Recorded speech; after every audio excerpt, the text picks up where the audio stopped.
معزز سامعین کرام، پیش خدمت ہے عاصم بٹ کے ناول دائرہ کا بقیہ حصہ۔ اگر آپ نے اب تک اس چینل کو سبسکرائب نہیں کیا تو یقیناً کوئی وجہ رہی ہوگی۔ آئیے بڑھتے ہیں ناول کے بقیہ حصے کی جانب۔ میں ہوں آپ کے ساتھ فیصل سعید زرخان۔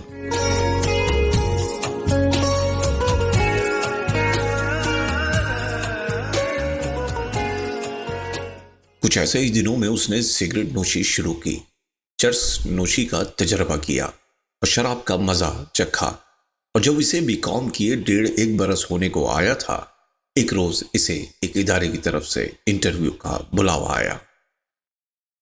رات گئے وہ رشید ٹی سٹال سے گھر لوٹا تو ماں نے اسے ایک چٹھی تھمائی جو صبح ڈاکیا ڈال گیا تھا۔ چٹھی دیکھتے ہی اسے اندازہ ہو گیا کہ یہ کسی اسامی کے لیے انٹرویو کا بلاوا ہے۔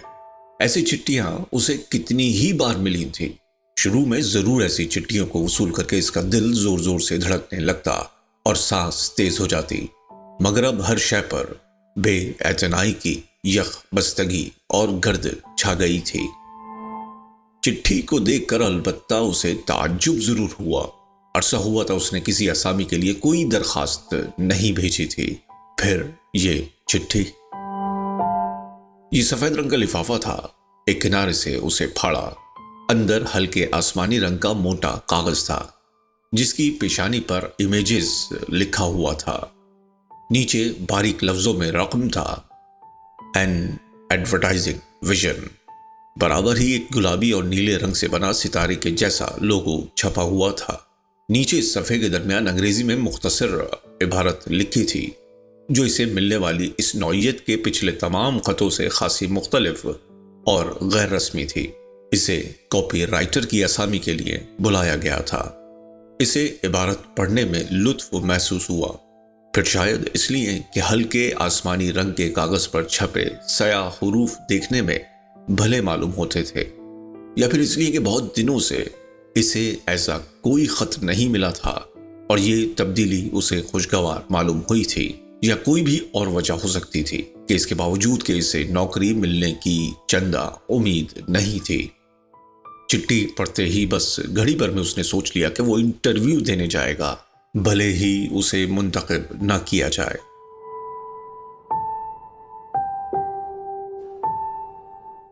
انٹرویو کے دوران ہی اسے بتا دیا گیا تھا کہ وہ منتخب ہو گیا تھا۔ ابتدائی طور پر ماہانہ تنخواہ 25,000 روپے مقرر ہوئی۔ اسے بتایا گیا کہ جو وہ کام سیکھے گا اسی تناسب سے تنخواہ میں بھی اضافہ ہوگا۔ پھر متعدد ہدایات دفتری قواعد و ضوابط اور ڈسپلن وغیرہ سے متعلق دی گئیں جنہیں اس نے بڑی تابعداری اور خاموشی سے سنا، لیکن بعد میں اپنے انٹرویو سے متعلق واحد بات جو اسے یاد رہی وہ یہی 25,000 روپے تنخواہ والی تھی۔ نوکری کے آغاز میں اتنی رقم بری نہیں تھی، خاص کر جبکہ اس پر گھر کی طرف سے کوئی ذمہ داری نہیں ڈالی گئی تھی سوائے اس کے کہ وہ کچھ کمانا شروع کر دے۔ واپس گھر آتے ہوئے اس نے آئندہ مہینوں کا ایک خام سا بجٹ تیار کر لیا جو 25,000 روپے کی رقم پر استوار تھا۔ اس کا دوپہر کا کھانا، ویگنوں کا کرایہ، سگریٹ وغیرہ کا خرچ اور سب سے اہم وہ 10,000 روپے جو وہ ہر ماں کو تھمائے گا جس طرح اس کا بڑا بھائی کرتا تھا۔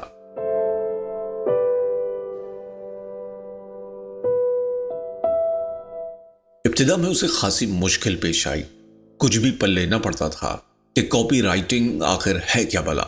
پھر آہستہ آہستہ یہ در واہ ہوا، طرح طرح کی اشیاء سے متعلق ایسے فقرے لکھنا کہ جنہیں پڑھا یا پکارا جائے تو پڑھنے یا سننے والے پر ان کا اثر کسی سحر کی مانند ہو۔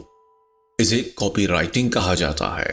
ایسے فقرے لکھے جائیں جو دیکھنے میں بھلے معلوم ہوتے ہوں، چھونے پر نفیس اور ملائم، چھوٹے حجم کے، جنہیں یاد کرنا بھی آسان ہو، جو فکرے نہ ہوں بس آیات ہوں جن میں انسانوں کے مقدر کا عکس دکھائی دے، جو لوح محفوظ سے چرائے ہوئے الفاظ سے شکل پائیں، جو ساختہ نہ ہوں، الہامی معلوم ہوں، منتر معلوم ہوں۔ ایسے فکرے جو چیزوں کو زمینی نہ رہنے دیں، الوہی بنا دیں۔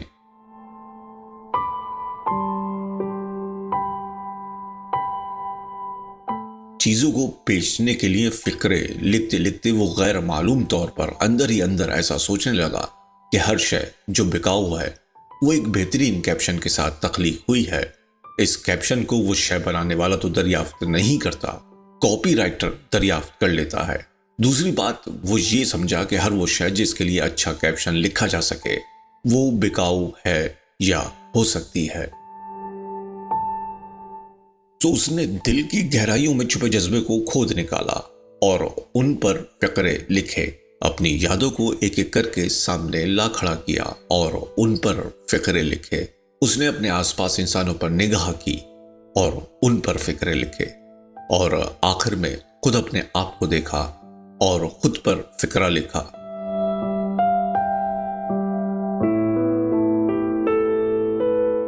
کہ کوئی شے جسے بکاؤ بنانا مقصود ہو اس پر فقرہ کس دو، کوئی کیپشن تیار کر دو، اسے نشر کر دو۔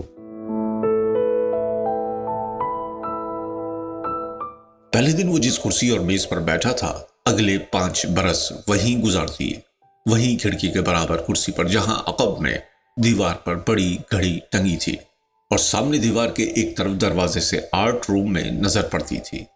آرٹسٹ سمیہ علی وہیں بیٹھتی تھی۔ وہ فارغ لمحوں میں کرسی کی پشت سے ٹیک لگا کر سامنے دیوار پر لگے بورڈ پر آویزاں ادارے کے بنے مختلف ڈیزائنوں، اشتہارات اور تصویروں کو تکتا، لیکن ہر بار نگاہ کسی حریص مکھی کی طرح چکر کاٹ کر وہی دروازے سے پرے ہمدن اپنے کام میں مصروف لڑکی پر جا ٹکتی۔ ان 5 برسوں میں اسی کرسی پر بیٹھے بیٹھے اس نے دیکھا کہ لڑکی پہلے کچھ دبلی تھی اور کچھ سفید بھی۔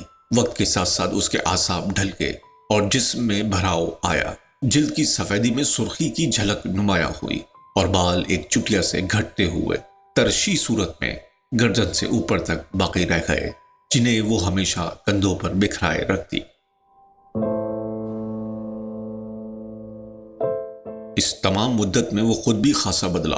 اس کا اندازہ اسے اپنی پتلون کے گھیرے سے ہوتا۔ اس کی کمر 29 سے 34 ہو گئی تھی، ماتھے پر بال جھڑ کر پیچھے سرک گئے۔ اسے قبض رہتی تھی جو زور پکڑتی تو خون آلود ہو جاتی۔ وہ سگریٹ بہت پینے لگا تھا اور آہستہ آہستہ اس کی دلچسپی لڑکی میں کم ہونے لگی تھی، جو ان 5 برسوں میں ایک بچے کی ماں بن گئی تھی، مگر پھر بھی لڑکی سی معلوم ہوتی۔ اس کے چہرے پر عورت پن نہ آیا تھا۔ کبھی اسے لگتا اس دفتر میں یہ 5 برس جیسے کسی خواب میں گزرے ہوں۔ یہ لڑکی سمیہ، ہیڈ کاپی رائٹر نواز، چوکیدار زمان خان، اکاؤنٹنٹ احمد یار خان اور کاپی پیسٹر نوید، یہ سب جیسے خواب کے کردار تھے۔ 5 سال سے اپنی اپنی کرسیوں پر مستقل بیٹھے ہوئے چند ہیولے جو گھٹتے بڑھتے رہتے مگر غائب نہیں ہوتے تھے اور نہ ہی اپنی جگہ سے ہٹتے تھے۔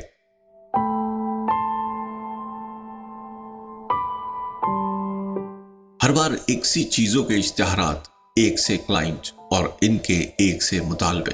ہر کلائنٹ چاہتا تھا اور ان کا ہیڈ کاپی رائٹر بھی اس سے یہی مطالبہ کرتا کہ بس پھڑکتا ہوا کیپشن ہو، ایسا اشتہار ہو جو دیکھنے یا پڑھنے والوں کو پھڑکا دے۔ وہ آواز لگاتا،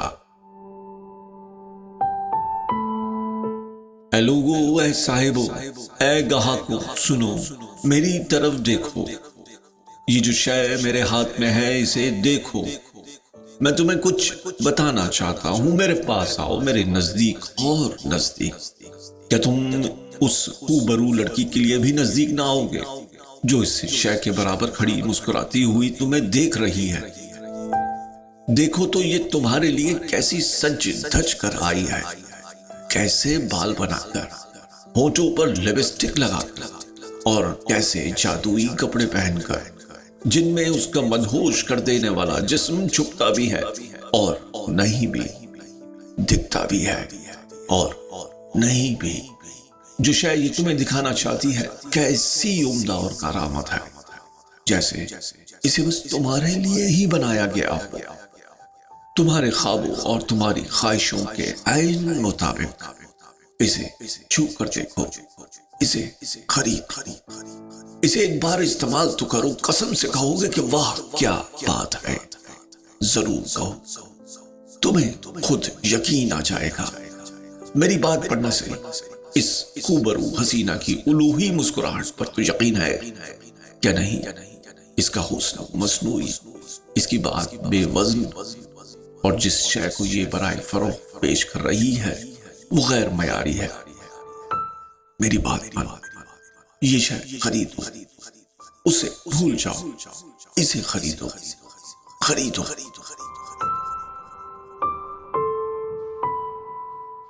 5 برسوں سے وہ یوں ہی آوازیں لگاتا رہا، کبھی سڑکوں کے کنارے کھڑے ہو کر، کبھی اخباروں اور رسالوں میں، کبھی ٹی وی ریڈیو پر، کبھی چوک پہ کھڑے ہو کر، اور کبھی چھت پر چڑھ کر۔ تماشا دکھانے والا مداری کیسے ڈگڈگی بجاتا ہے، کیسے جمورے کو نچاتا ہے، کیسے پانی میں آگ لگاتا ہے، جمورے کو ہاتھ سے چھوئے بغیر ہوا میں بلند کرتا ہے، کیسے کیسے کرتب دکھاتا ہے۔ تب کہیں جا کر لوگ اس کی طرف متوجہ ہوتے ہیں، مجمع اکٹھا ہوتا ہے، تبھی وہ کچھ کما پاتا ہے۔ جتنا مجمع اکٹھا ہوگا اتنی ہی زیادہ کمائی ہوگی۔ سارا کمال مجمع کو اکٹھا کر لینا ہے، چاہے وہ ڈگڈگی بجا کر کیا جائے، بندر نچا کر، یا جمورے کو تلوار سے 2 حصوں میں کاٹ کر۔ نوکری کے اولین سالوں میں اس نے پرائیویٹ ایم اے کرنے کا فیصلہ کیا۔ اردو بازار سے گیس پیپرز، گائیڈیں اور خلاصے بھی لے آیا۔ اکنامکس ایک مشکل مضمون تھا، لیکن اسے یقین تھا وہ ایم اے کر لے گا۔ اس کے بعد وہ یقیناً یہ نوکری چھوڑ دے گا، کسی بہتر ادارے میں زیادہ تنخواہ والی ملازمت حاصل کر لے گا۔ پھر 2 سال گزر گئے۔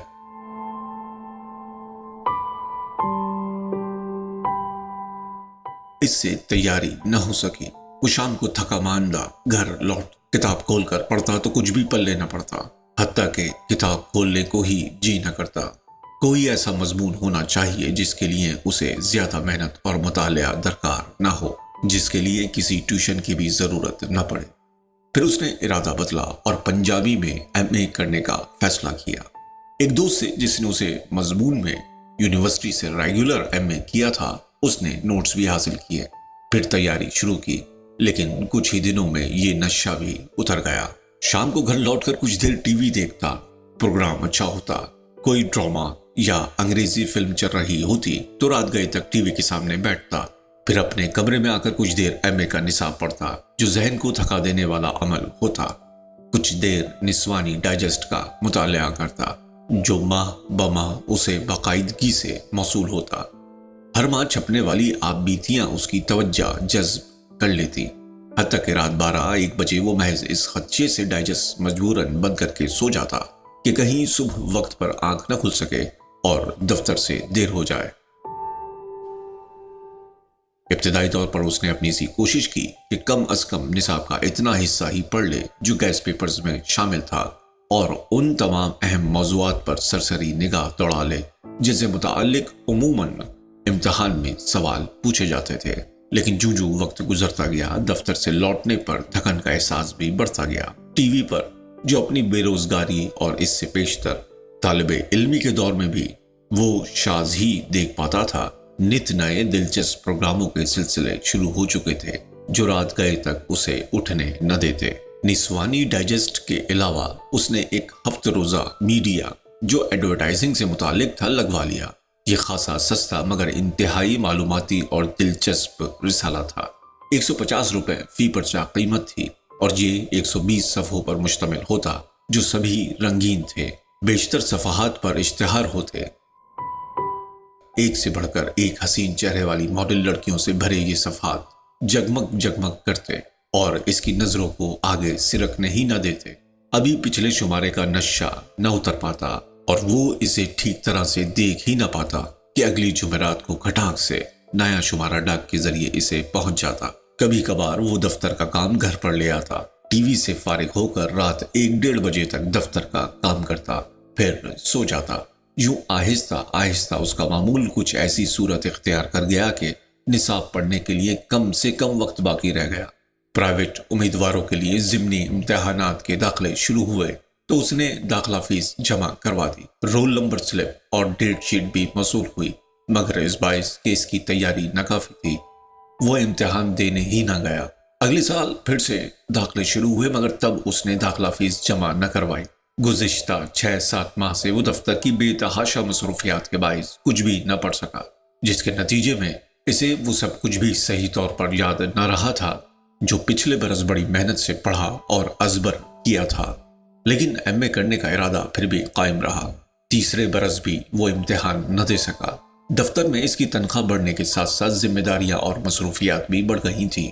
وہ تمام کتابیں اور نوٹس جو اس نے ایم اے کرنے کے ارادے سے خریدے اور اکٹھے کیے تھے، اس کے کمرے میں ایک طرف کپڑوں کی الماری کے اوپر گرد میں اٹے پڑے تھے، جہاں چارپائی پر لیٹے لیٹے اس کی نگاہ سیدھی جاتی۔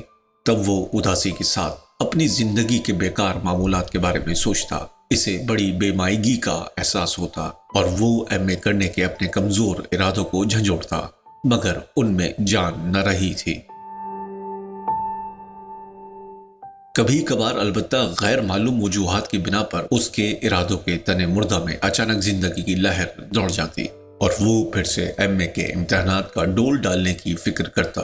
وہ سوچتا کہ دفتر کی کچھ فوری ذمہ داریوں سے فارغ ہو کر باقاعدہ طور پر امتحانات کی تیاری شروع کرے گا۔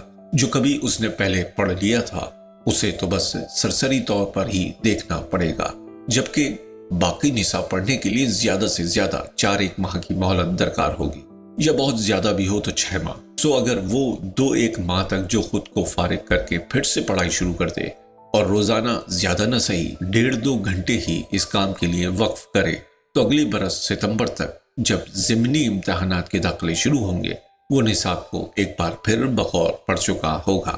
سو طے ہوا کہ اگلے برس وہ امتحان دے ہی ڈالے گا۔ ایسی ہی سوچیں اسے تسکین دیتی اور وہ آنکھیں میچ کر سو جاتا۔ 5 برس بعد بھی جبکہ اس کی تنخواہ 7,500 روپے ماہانہ ہو چکی تھی، وہ دفتر میں نائب ہیڈ کاپی رائٹر کے عہدے پر ترقی پا چکا تھا۔ اس کا ایم اے کرنے کا ارادہ ہنوز زندہ تھا۔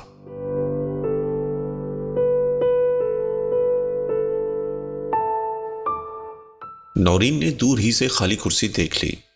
دوسری خالی کرسی سے اپنا رنگدار دھاریوں والا تھیلا اٹھایا اور اس کی تلاش میں ارد گرد نگاہ دوڑائی۔ اسے تعجب بھی ہو رہا تھا اور جھنجھلاہٹ بھی۔ چائے والا چھوکرا گنگناتا ہوا قریب آیا۔ میم صاحب، راشد صاحب چلے گئے۔ وہ اپنی میل خوردہ بتی سی نکال کر ہنسنے لگا۔ نورین نے پرے کرسیوں کے پاس کھڑے لوگوں کو دیکھتے ہوئے چھوکرے سے پوچھا، کچھ بتایا کدھر گئے ہیں؟ باہر۔ چھوکرے نے یوں ہی بتی سی نکال کر پھاٹک کی طرف اشارہ کیا اور جیسے شکایت بھرے لہجے میں کہا، چائے بھی نہیں پی؟ وہ اس کی بات کا جواب دیے، حتیٰ کہ اس کی طرف دیکھے بغیر تیز تیز چلتی ہوئی، جس سے اس کے کولے جوتی کی اونچی ایڑی کی دھمک سے جیلی کی طرح تھل تھل کرنے لگے تھے، پھٹک سے نکل گئی۔ چھوکرا خاموشی کے ساتھ کھڑا اسے جاتا دیکھتا رہا۔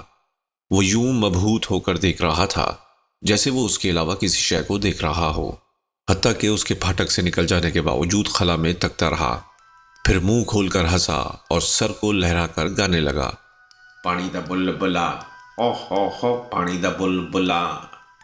وقفے وقفے سے تیز ہوا چلنے لگی تھی جس سے خنقی بڑھ گئی تھی۔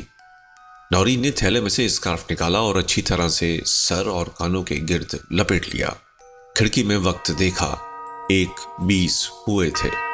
یوں تو یہاں صبح شام کی کوئی تخصیص نہیں تھی، ہر وقت ایک سی گہما گہمی اور رونق رہتی تھی، لیکن رات ہوتے ہوتے شوٹنگز تو چلتی رہتی تھی، آنے جانے والوں کا زور ٹوٹ جاتا۔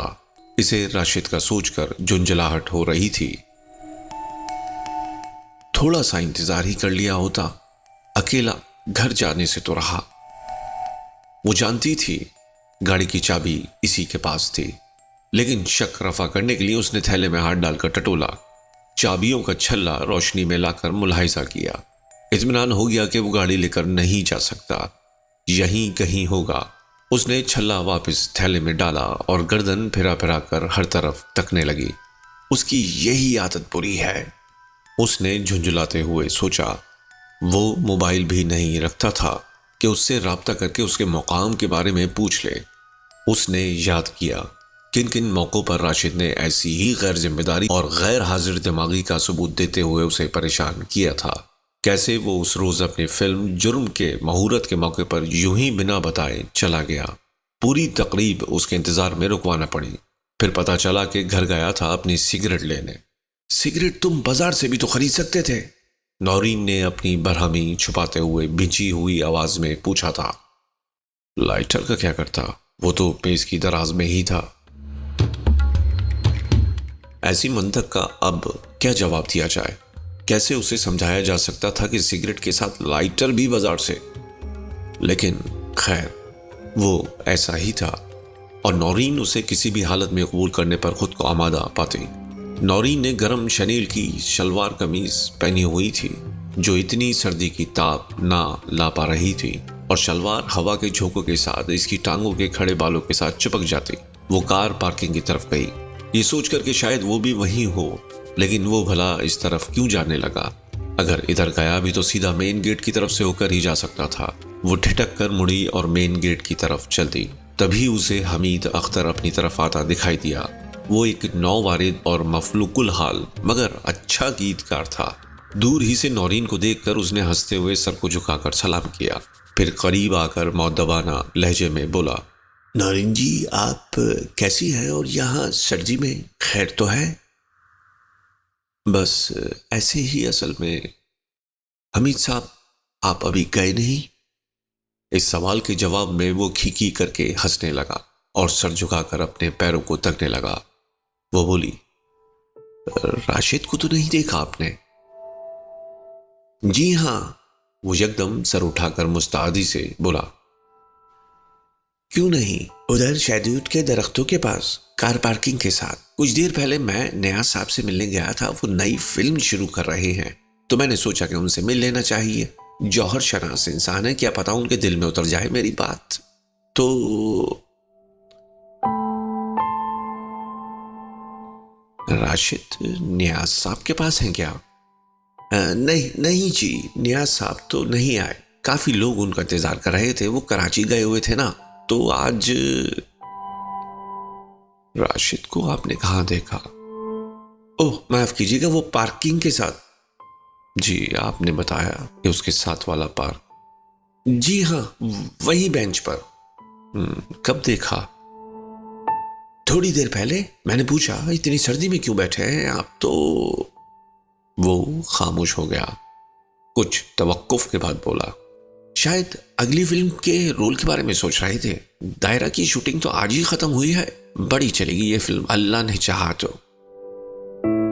پھر تھوک نکل کر گلا صاف کیا۔ تاہم اس سے پہلے کہ وہ مزید کچھ کہتا، نورین ایک طرف چل دی۔ وہ ہاتھ اٹھائے اور کچھ کہنے کے انداز میں منہ تھوڑا سا کھولے اسے تکتا رہ گیا۔ کچھ دیر یوں ہی اسے جاتا دیکھا کیا، پھر کندھے چٹکے اور کچھ بڑبڑایا، جو کچھ ایسی بات ہو سکتی تھی کہ بڑے فنکاروں کے نخرے بھی وکھرے ہوتے ہیں۔ پھر وہ مڑا اور جیسے خود ہی سے باتیں کرتے ہوئے چلنے لگا۔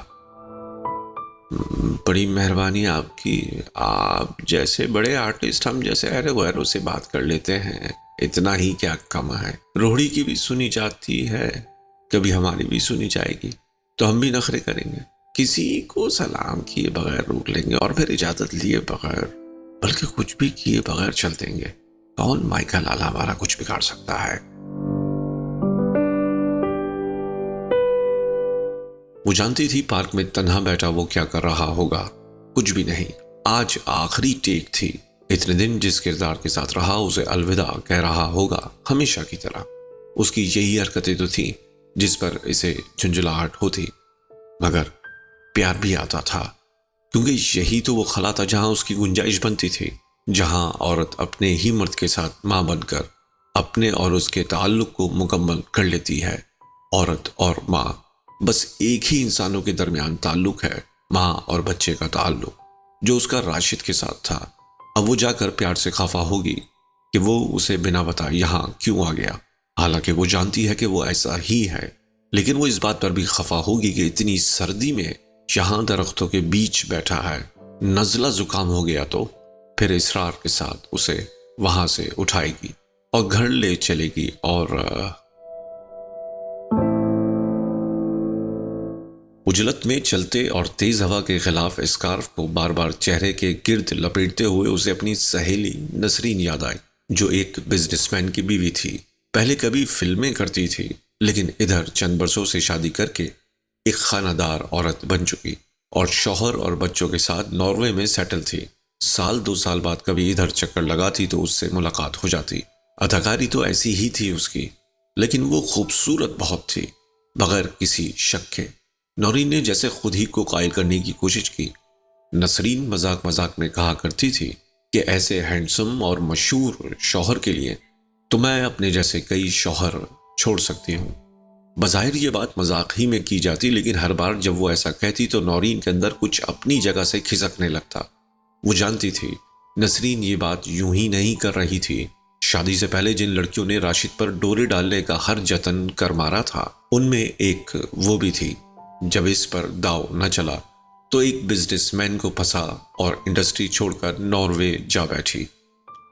اس نے برہمی کے ساتھ چہرے کو جھٹکا، جیسے اس طرح اپنی سہیلی کی تصور کو ذہن کی اسکرین پر سے جھٹک دینا چاہتی ہو۔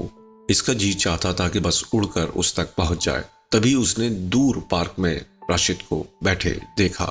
ہاں وہی ہے، اس نے خود سے کہا، اور پھر ایک دم سے دل کی تمام سختی نرمی میں بدل گئی، جیسا ہمیشہ ہوتا ہے۔ ساری ناراضگی، غصہ یوں غائب ہو گیا جیسے یہ سب کچھ کبھی وہاں تھا ہی نہیں۔ وہ بینچ پر دونوں بازوؤں کو پیچھے ٹیک پر رکھے اور ٹانگوں کو سامنے سیدھا پھیلائے بیٹھا تھا اور اپنے سامنے درخت یا اوپر آسمان کو تک رہا تھا۔ راشد نے اسے تب بھی نہ دیکھا جب وہ باڑ پھلانگ کر پارک میں داخل ہوئی، اور فوری طور پر تب بھی اس کی موجودگی کا احساس نہ ہوا جب وہ خاموشی سے اس کے پاس آ کر بیٹھ گئی۔ لیکن اس کے چھونے پر وہ اچانک گڑبڑا گیا اور گردن پھیر کر اسے دیکھنے لگا۔ وہ اس سے اتنا قریب تھی کہ دونوں کے جسم ایک دوسرے کو ہلکے ہلکے چھو رہے تھے اور سانسیں ایک دوسرے سے الجھنے لگی تھیں۔ عورت کے جسم سے تازہ کٹے ہوئے ادرک جیسی مہک آ رہی تھی، اور محض اس کے قریب ہونے کا احساس ہی اسے حرارت دینے لگا تھا۔ ہمیشہ کی طرح بے انتہا محبت اور مامتا اس کے دل میں امڑ پڑی جب مرد نے گڑبڑا کر ایک گھبرائے ہوئے ہرن کی طرح پھیلی ہوئی آنکھوں سے اسے دیکھا۔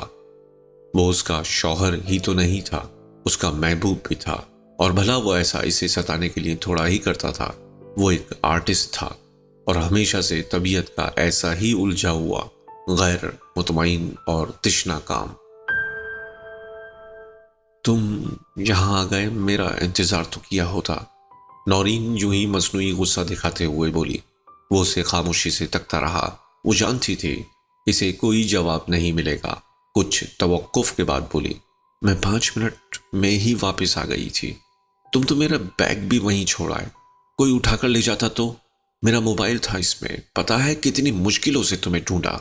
وہ تو اچھا ہوا کہ حمید مل گیا، ورنہ کیا پتا کہاں کہاں خار ہوتی۔ پھر وہ خاموش ہو گئی، بس یوں ہی جیسے اچانک اسے احساس ہوا کہ وہ بالکل غیر ضروری طور پر ہی بول رہی تھی، اور جیسے اب کہنے کی کوئی بات نہیں بچی۔ سرد ہوا چل رہی تھی، لیکن دونوں خاموش اور جیسے موسم سے بے نیاز تھے۔ گھر چلیں؟ اس نے راشد کے کندھے پر ہاتھ رکھتے ہوئے کہا۔ وہ چونکا، جیسے کسی خوابگاہ سے جاگا ہو۔ وہ اپنی جبلت کے تحت عورت کی خواہش کو اس کی آنکھوں میں پڑھ سکتا تھا۔ ہاں میں گھر جاؤں گا۔ وہ اپنے کسی بڑے مسئلے کا حل سوچتے ہوئے بڑبڑایا اور اٹھ کھڑا ہوا۔ عورت بھی کھڑی ہو گئی اور سر کو پیچھے گرائے ماتھے پر بالوں کو انگلیوں سے سوارنے لگی جو ہوا سے بکھر گئے تھے۔ دور نسوانی آواز میں کوئی گانا بج رہا تھا جس کا مدھم شور سنائی دے رہا تھا، مگر الفاظ سمجھ نہیں آتے تھے۔ عورت نے چلنے میں پہل کی، وہ بھی ساتھ ہو لیا۔ دونوں پارک سے نکل کر باڑ میں لپٹی ہوئی دیوار کے ساتھ چلنے لگے۔ ایک مقام پر دیوار میں کشادہ رخنا موجود تھا جس کے کناروں پر بغیر پٹ کے بڑے دروازے جیسا آہنی فریم نصب تھا۔ اس میں سے گزر کر وہ دونوں کار پارکنگ کے میدان میں داخل ہوئے۔ بہت پھیلا ہوا اور اونچی 4 دیواری میں گھرا ہوا میدان ہر حجم اور ہر برانڈ کی رنگ برنگی کاروں سے بھرا ہوا تھا۔ اسے احساس ہوا کہ رات کتنی گزر گئی تھی۔ اس کی ماں تو شاید سوئی بھی نہ ہو اب تک۔ اتنی دیر تو اسے کبھی نہیں ہوئی تھی دفتر سے لوٹنے میں۔ اس نے کلائی گھما کر گھڑی کا رخ اپنی طرف کیا اور پھر کلائی کو چہرے کے برابر اٹھا لیا۔ شیشے پر اوس کی تہ جمی تھی لیکن سوئیاں دکھتی تھی۔ 1:45 ہوئے تھے۔ نورین اس سے 2 قدم آگے چلتے ہوئے کسی ہل اسٹیشن جانے کے پروگرام کے بارے میں بتا رہی تھی جو اس نے آئندہ ماہ کے لیے تیار کیا تھا، یہ جانے بغیر کہ وہ اسے سن بھی رہا ہے یا نہیں، حتیٰ کہ اس کے پیچھے چل بھی رہا تھا یا کہیں تھم گیا تھا۔ وہ مسلسل چلتی اور بولتی گئی۔ تب جیسے عورت کو یہ احساس دلانے کے لیے کہ وہ اسے نہیں سننا چاہتا تھا اور یہ کہ وہ تھم چکا تھا، وہ کھانسا اور بآواز بلند بولا، میں چلتا ہوں۔ عورت اپنا فقرہ ادھورا چھوڑ کر خاموش ہو گئی، مڑی اور اسے رکا ہوا دیکھ کر پلٹی۔ عورت کی آنکھوں میں حیرت کا پھیلاؤ تھا۔ قریب آ کر اس کی آنکھوں میں جھانکتے ہوئے بولی، کیوں؟ کیا ہوا؟ رک کیوں گئے؟ میں راشد نہیں ہوں۔ اس کی آواز میں گڑبڑاہٹ تھی، جیسے اسے خود ہی اپنی بات پر کچھ شک ہو۔ رات بہت ہو گئی ہے، میں گھر چلتا ہوں، آپ کا ساتھ دینے کے لیے یہاں تک آ گیا۔ وہ خاموشی سے اس کا چہرہ تکتی رہی، پھر اس کے رنگین ہونٹ مسکراہٹ کی نمی سے کچھ پھیل گئے۔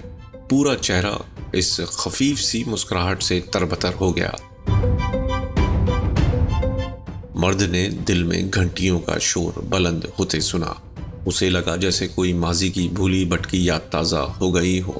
یہ مسکراہٹ اس کے لیے اجنبی نہیں تھی۔ یہ عورت بھلے اس کے لیے اجنبی ہو، لیکن یہ مسکراہٹ وہ اسے پہچانتا تھا۔ اسے لگا کہ پہلے بھی کبھی کسی رات، اسی پہر، ایسے ہی کسی مقام پر وہ اسی عورت کے ساتھ موجود تھا۔ وقت کے لامتناہی تسلسل میں یہ واقعہ شاید خود کو دہرا رہا تھا۔ ایسے ہی مسکراہٹ کے ساتھ دور اسٹارٹ ہونے والے کار کے انجن کا شور، آسمان پر گزرتے نامعلوم پرندوں کی پھڑپڑاہٹ، یہ عورت اور اس کے جسم سے اٹھتی تازہ کٹے ہوئے ادرک کی مہک، یہ سب باتیں اسے اپنے کسی ایسے ماضی کا حصہ معلوم ہوئی جو اس کی یادداشت سے محو ہو چکا تھا۔ اس نے عورت کو نظر بھر کے دیکھا۔ اس کی آنکھوں تلے پانی سے بھرے ہوئے دکھائی دینے والے ابھار صاف نظر آئے۔ کیا آپ چلیں؟ وہ شرارت سے مسکرائی۔ یہ ایک اور طرح کی مسکراہٹ تھی، شوخ و چنچل، تیز اور کھنکتی ہوئی۔ نورین نے اسے جواب دینے کی مہلت نہیں تھی۔ اس کا بازو تھاما اور اپنے ساتھ لے چلی۔ وہ کچھ مزاحمت کیے بغیر چل دیا۔ اس لمس اور قربت کی طاقت کے سامنے وہ بے بس تھا۔ وہ کون ہے؟ کیا ہے؟ یہ باتیں کیا اس لمحے میں بے معنی اور غیر ضروری نہیں ہو جانی چاہیے؟ اس عورت کی قربت اور مسکراہٹ بھی، جو اس کے لیے ہرگز اجنبی نہیں تھی، کیا ہر سوال کا جواب نہیں تھی؟ کاروں کی چند کٹی پٹی قطاروں کو عبور کر کے وہ ایک سرخ رنگ کے پرانے ماڈل مگر بڑے حجم کی ٹویوٹا D2 کے پاس جا کر رکے۔ اس کا بازو چھوڑے بغیر نورین نے گلے میں لٹکے تھیلے میں سے چابیوں کا گچھا نکالا، بٹن دبا کر گاڑی کو ان لاک کیا، ڈرائیونگ سیٹ کے برابر کی سیٹ کا دروازہ کھولا، اسے بازو سے تھاما اور پیار سے دھکیل کر اندر بٹھایا، پھر دروازہ بند کیا۔ خود بھی دوسری طرف سے ڈرائیونگ سیٹ پر آ کر بیٹھ گئی۔ کار میں ننھے بلب کی زردی مائل سفید روشنی بھری تھی۔ اسٹوڈیو سے نکل کر گاڑی تاریک اور بے ٹریفک سڑکوں پر دھیمی رفتار سے چلنے لگی تھی، جیسے کسی کو بھی کہیں جانے کی جلدی نہیں تھی۔ وہ آئندہ مہینے پھر چھٹی کے بارے میں سوچ رہی تھی، جسے وہ دونوں شمالی علاقہ جات میں گزاریں گے۔ ابھی کچھ حتمی طور پر طے نہیں تھا، کیا پتا بیرون ملک جانے کا پروگرام بن جائے۔ یہ منصوبہ تو پچھلے 4 برسوں سے زیر غور تھا۔ اس نے کچھ جھنجھلاہٹ محسوس کی۔ 4 برس تھوڑا عرصہ نہیں ہوتا۔ یہ تمام عرصہ کتنا ہنگامہ خیز تھا، اس نے یاد کیا۔ انہیں اپنے بارے میں بھی سوچنے کی فرصت نہیں ملی تھی، بس ایک دوڑ تھی آگے ہی آگے کی طرف۔ وہ یاد کرنے لگی ان برسوں میں ان کی سبھی فلمیں غیر معمولی طور پر باکس آفس پر ہٹ ثابت ہوئیں۔ ان مسلسل کامیابیوں نے بہت کچھ انہیں دیا، لیکن بہت کچھ چھین بھی لیا۔ یہ بات بس ابھی محسوس کی جا سکتی تھی۔ انہیں اتنا مصروف کر دیا کہ بعض اوقات کئی روز ایک دوسرے سے بات کرنا تو کجا، دیکھ پانا بھی نصیب نہ ہوتا۔ آؤٹ ڈور شوٹنگز چلتی، گھر لوٹتے تو اگلے ہفتوں کا ہی نہیں مہینوں کا شیڈیول ان کے سامنے پڑا ہوتا۔ رات کو دیر سے لوٹنا، دن چڑھے سوئے رہنا، پھر عجلت میں تیار ہونا اور کھانا کھائے بغیر اسٹوڈیو چلے جانا، کچھ ایسے ہی معمول کے ساتھ انہوں نے یہ سارا وقت گزارا۔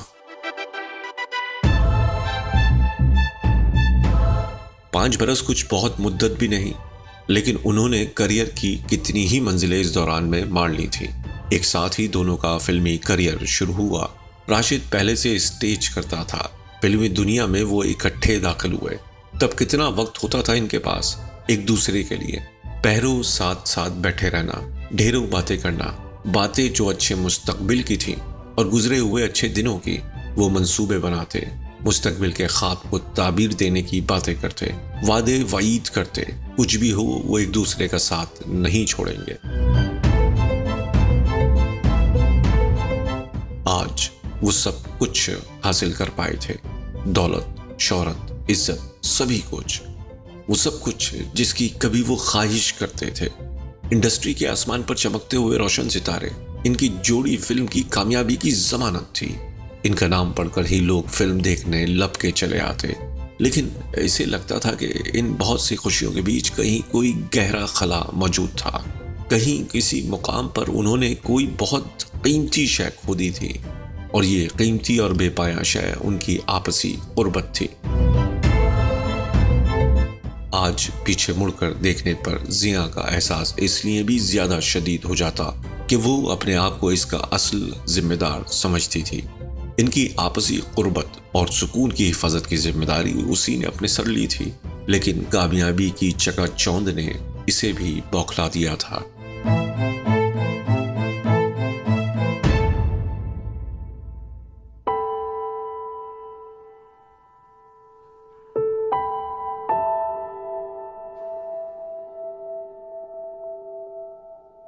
نورین نے گردن کو معمولی سا اس کی طرف موڑا۔ وہ دوسری طرف چہرہ کیے کھڑکی سے باہر دیکھ رہا تھا۔ اس کی داہنی کنپٹی پر زخم کا معمولی سا نشان وہ کار کی نیم تاریکی میں بھی صاف دیکھ سکتی تھی۔ اسے یاد آیا جب وہ پہلی بار ملے تھے، یونیورسٹی کی ڈراماٹک سوسائٹی کے سالانہ فیسٹیول کا موقع تھا جب وہ راشد کی محبت میں گرفتار ہوئی۔ اسے ڈرامے کا نام بھی یاد تھا جس میں اس نے پہلی بار راشد کو اداکاری کرتے دیکھا تھا، 2 ملاؤں میں۔ راشد ہی نے اسے لکھا اور ڈائریکٹ کیا۔ اس کے باوجود کہ اگلے کئی دن وہ اس ڈرامے کی ویڈیو بچوں کے سے بے ساختہ اور گہرے اشتیاق کے ساتھ دیکھتی رہی، لیکن بہت یاد کرنے پر بھی اب اسے پوری کہانی یاد نہ آتی۔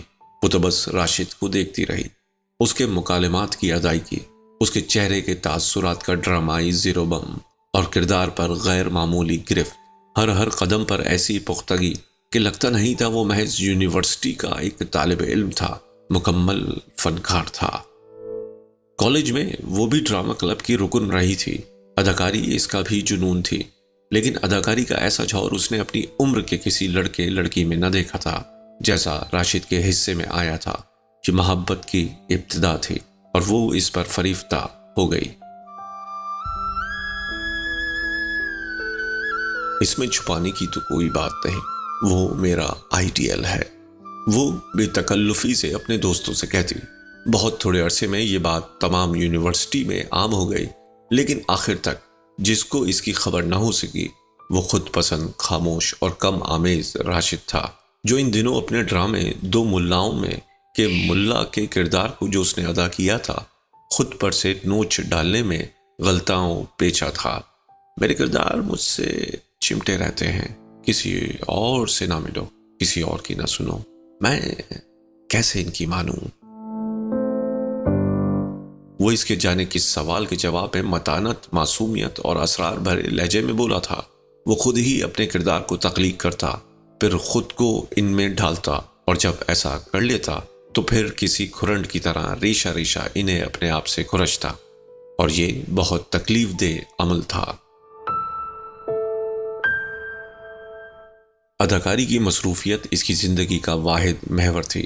پڑھائی لکھائی میں بھی وہ بس واجبی سا تھا، کلاس میں پچھلی بینچوں پر بیٹھتا، وہاں ہونے والی بحثوں میں بھی کم دلچسپی لیتا، یونیورسٹی میں ڈرامٹک سوسائٹی کے سوا کسی دوسری تنظیم یا سرگرمی میں شریک نہ ہوتا. زیادہ لوگوں سے میل جول بھی نہیں تھا اس کا. لڑکے لڑکیاں اس کی خاموش طبعی اور سنجیدہ روی کے باعث اس سے کھنچے کھنچے رہتے.